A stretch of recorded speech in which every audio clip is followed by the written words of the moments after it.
বিচারের দাবিতে জুনিয়র ডাক্তারদের ডাকে 1 ঘন্টা আলো নিভিয়ে প্রতিবাদের দিনই দিল্লিতে বাসভবনের সামনে মোমবাতি হাতে প্রতিবাদে শামিল হলেন তৃণমূলের রাজ্যসভার সাংসদ সুখেন্দু শেখর রায়। त्योहार और प्यार लाती है रिश्तों में ढेर सारा मिठास। परंपरा वही, सोच नहीं। आदि मोहिनी मोहन कांजीलाल। আমরা খুব মুষ্টিময় কয়েকজন, কিন্তু আমরা মনে করলাম যে এই সময় সারা লক্ষ লক্ষ মানুষ রাস্তায় রাত জাগবে, আমরা ঘরে বসে থাকবো কি করে?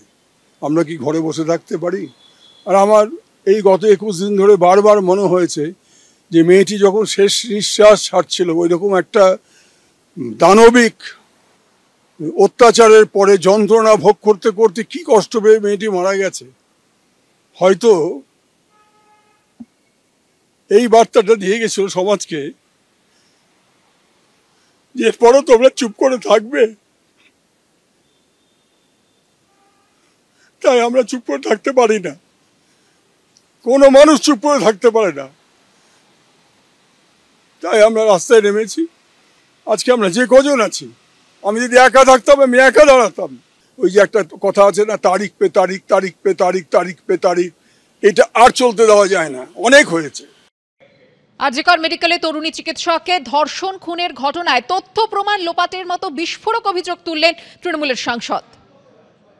আমরা আশা করেছিলাম যে 21 দিনের মধ্যে হয়তো তদন্তের ব্যাপক অগ্রগতি হবে, কিন্তু এখনো পর্যন্ত জানা যাচ্ছে যে বহু তথ্য প্রমাণ লোপাট করে দেওয়া হয়েছে।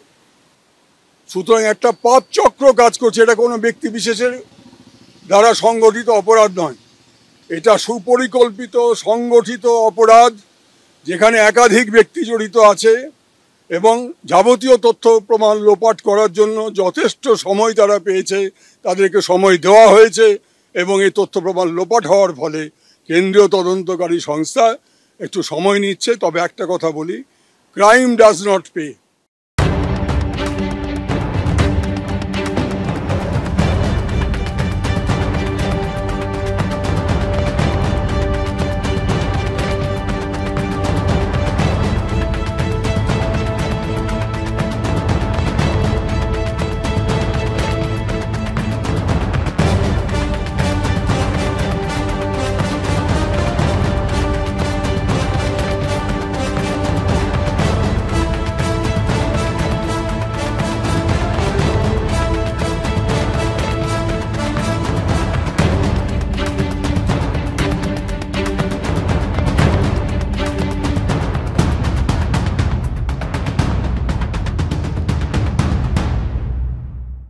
you